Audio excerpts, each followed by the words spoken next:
Audio lecture programme में आपका स्वागत है। हम प्राचीन भारतीय इतिहास के बारे में चर्चा कर रहे हैं, जिसमें हम ये 8वां लेक्चर है। हमने पाषाण युग से शुरू किया और हम वैदिक सभ्यता के अंतिम पड़ाव पर आ चुके हैं। वैदिक सभ्यता के जिस लास्ट वीडियो में हम उत्तर वैदिक काल के अंतिम पॉइंट यानी कि धार्मिक स्थिति के बारे में जानेंगे। उसके बाद विवाह के 8 प्रकार के बारे में जानेंगे। वैदिक आर्य एवं सिंधु घाटी के लोगों के बीच जो अंतर है उसके बारे में हम जानेंगे, और जो प्रमुख यज्ञ होते थे उसके बारे में हम जानेंगे। चलिए शुरू करते हैं धार्मिक स्थिति से। उत्तर वैदिक काल में भी जो कर्म कांड थे या यज्ञ होते थे, उनका जो मुख्य उद्देश्य होता था लोगों का, वो भौतिक सुखों की प्राप्ति होती थी। जैसे कि वैदिक काल में पुत्र की प्राप्ति के लिए यज्ञ करते थे, सोमरस आदि ये सब चीजें वहां पर चढ़ाते थे। तो वैसे ही यहाँ पर भी होता था। उत्तर वैदिक काल में गंगा यमुना नदी के बीचों बीच जो दोआब है, वहां पर आर्य संस्कृति का मुख्य केंद्र बन गया था। ऐसा अनुमान लगाया जाता है कि जो जितना जो सारा उत्तर वैदिक साहित्य है वो कुरु और पांचाल जो मतलब पहले महाजनपद बने बाद में, तो वहां पर इनकी रचनाएं हुई थी। यज्ञ इस संस्कृति का मूल था, इसका आधार था। इसके बिना कोई भी कार्य नहीं होता था। यज्ञ के साथ साथ अनेक मंत्र और यज्ञ अनुष्ठान ये सब होते थे। ऋग्वैदिक काल में जो देवता थे बहुत महत्वपूर्ण, जिसमें इंद्र और अग्नि का नाम आता है। इंद्र के लिए 250 सूक्त और अग्नि के लिए 200 सूक्त।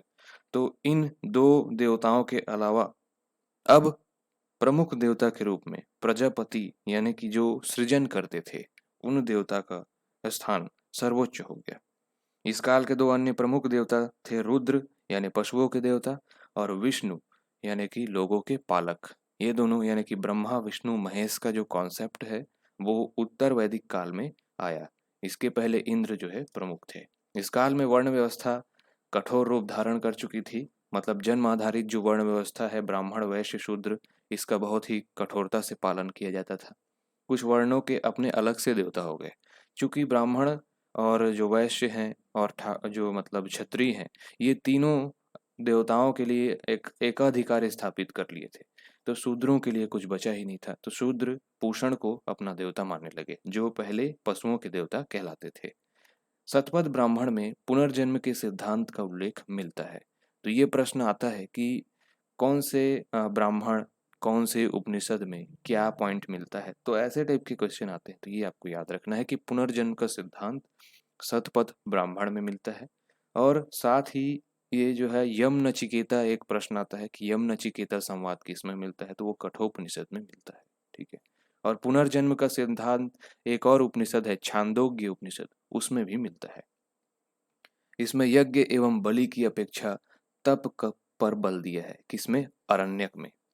इस काल में दो महाकाव्य थे। महाभारत, जिसका नाम जय संहिता था, सहस्त्री संहिता भी इसे कहते हैं, और इसका जो है अनुवाद जो है हुआ था एक भाषा में, तो उसको रज्मनामा भी कहा जाता है। इसके बारे में हम आगे चर्चा करेंगे। ये विश्व का सबसे बड़ा महाकाव्य है। दूसरे नंबर में महाकाव्य है रामायण। अब हम वैदिक आर्य एवं सिंधु घाटी के लोगों में अंतर के बारे में जानेंगे। वैदिक आर्य की सभ्यता ग्रामीण थी, सिंधु घाटी नगरीय सभ्यता थी। ऐसा इसलिए क्योंकि वैदिक आर्य जो है कबीलाई संगठन से रहते थे। क्योंकि यहाँ पर सिंधु सभ्यता जो है सिस्टमेटिक ग्रिड आधारित पद्धति पर बसा हुआ था, इसलिए वो नगरीय सभ्यता था। वैदिक आर्यों का मुख्य व्यवसाय कृषि था। सिंधु घाटी सभ्यता का प्रमुख व्यवसाय जो है व्यापार व्यवसाय था, लेकिन कृषि भी एक अन्य उद्यम था। वैदिक आर्य सोना चांदी तांबा और लोहे से परिचित थे, लेकिन सिंधु घाटी के लोग पाषाण और कांसे से परिचित थे। यहाँ पर लोहे का कोई साक्ष्य नहीं मिलता है, क्योंकि लोहे की खोज 1000 ईसा पूर्व के आसपास हुई है। वैदिक आर्य बहुदेववाद के समर्थक थे। वैदिक आर्य यज्ञ करते थे, लिंग पूजा और मूर्ति पूजा के विरोधी थे। यहाँ पर लिंग पूजा और मूर्ति पूजा के कोई साक्ष्य नहीं मिले हैं। चूंकि सिंधु घाटी सभ्यता में लोग लिंग पूजा, मूर्ति पूजा और प्रकृति से संबद्ध देवताओं की पूजा करते थे। वे ऐसे देवताओं की कल्पना नहीं करते थे जो आकाश में या फिर अंतरिक्ष में रहते हैं। ठीक। ऋग्वैदिक आर्यों का पालतू पशु घोड़ा था। यहाँ पर वे घोड़े से परिचित हो चुके थे। ऋग्वैदिक आर्य हाथी और व्याघ्र से परिचित नहीं थे। परंतु यहाँ सिंधु घाटी की सभ्यता के लोग घोड़े से अपरिचित थे और ये हाथी और व्याघ्र से परिचित थे। तो ये एक बहुत बड़ा अंतर है, इसको आपको याद रखना चाहिए। वैदिक आर्य युद्ध आदि में अपनी सुरक्षा के लिए कवच, सिर स्त्रणा यानी कि हेलमेट का प्रयोग करते थे। सिंधु घाटी सभ्यता में किसी भी प्रकार के युद्ध का वर्णन नहीं मिलता है, ना ही उस प्रकार के कोई इंस्ट्रूमेंट आपको मिलेंगे। वैदिक आर्यों की शिक्षा प्रणाली मौखिक थी, जबकि सिंधु घाटी सभ्यता की जो लेखन शैली थी, पिक्टोग्राफी या भाव चित्रात्मक थी, मतलब लेखन शैली यहाँ पर डेवलप्ड थी। एक लास्ट अंतर है, वैदिक आर्यों का जो समाज था वो परिवार आधारित था, परिवार पितृ सत्तात्मक था। सिंधु घाटी सभ्यता का भी जो समाज था वो परिवार आधारित था, लेकिन यहाँ मातृ सत्तात्मक की यहाँ पर साक्ष्य देखते हैं हम। विवाह के 8 प्रकार के बारे में हम जानेंगे जो मनुस्मृति में वर्णित है, जिसमें 4 प्रशंसनीय विवाह और 4 निंदनीय विवाह के बारे में बताया गया है। पहला प्रशंसनीय विवाह है ब्रह्म विवाह, जिसमें कन्या के वयस्क होने पर उसके माता पिता के द्वारा योग्य वर ढूंढ करके उसकी शादी कर दी जाती थी। दूसरा है दैव विवाह, यज्ञ करने वाला जो पुरोहित होता था उसके साथ कन्या की विवाह कर दिया जाता था। आर्ष विवाह में कन्या के पिता के द्वारा यज्ञ कार्य हेतु एक एक या 2 गाय के बदले में कन्या का विवाह कर देते थे, तो ये आर्ष विवाह कहलाता था। प्रजापत्य विवाह, वर स्वयं कन्या के पिता से कन्या को हाथ मांग करके विवाह करता था। तो ये है 4 प्रशंसनीय विवाह। 4 निंदनीय विवाह क्या है?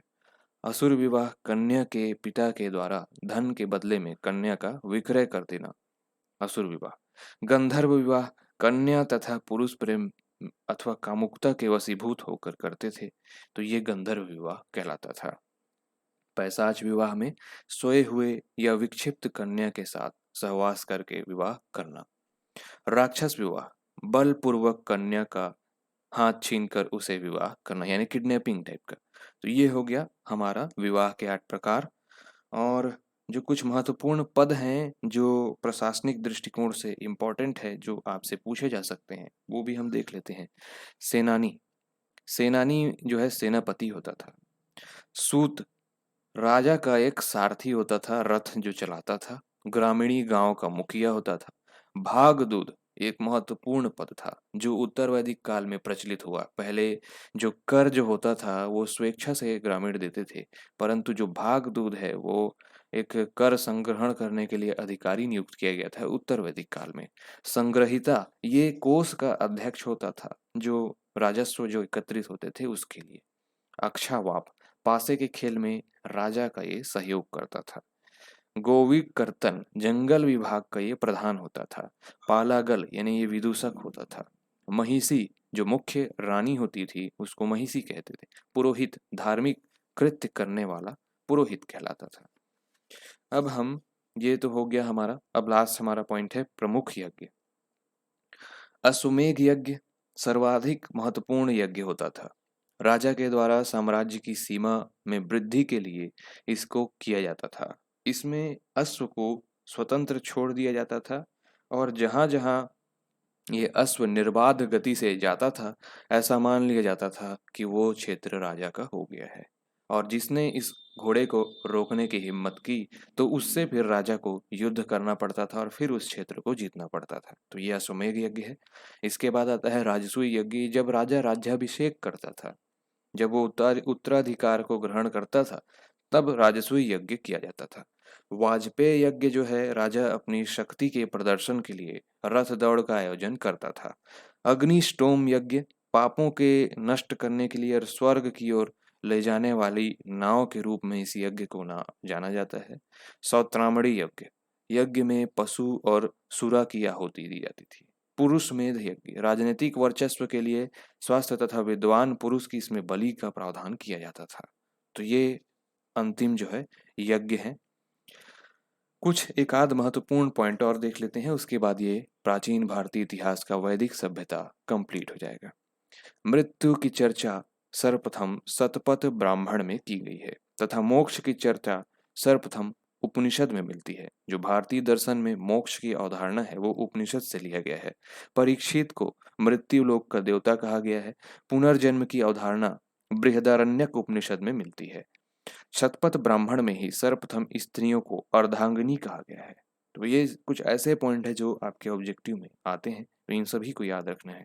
उपनिषदों में सर्वप्रथम स्पष्टतः यज्ञों एवं कर्म कांडों की निंदा की गई है तथा ब्रह्मा की एकमात्र सत्ता उसमें स्वीकार किया गया है। छांदोग्य उपनिषद में केवल 3 आश्रमों का उल्लेख मिलता है, जो ब्रह्मचर्य है, गृहस्थ है और वानप्रस्थ है। और जाम्बालो उपनिषद में चारों आश्रमों का उल्लेख मिलते हैं, ब्रह्मचर्य, गृहस्थ, वानप्रस्थ तथा संन्यास।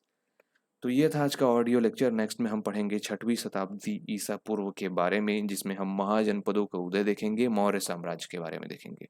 वीडियो अच्छा लगे तो लाइक और शेयर करें। धन्यवाद।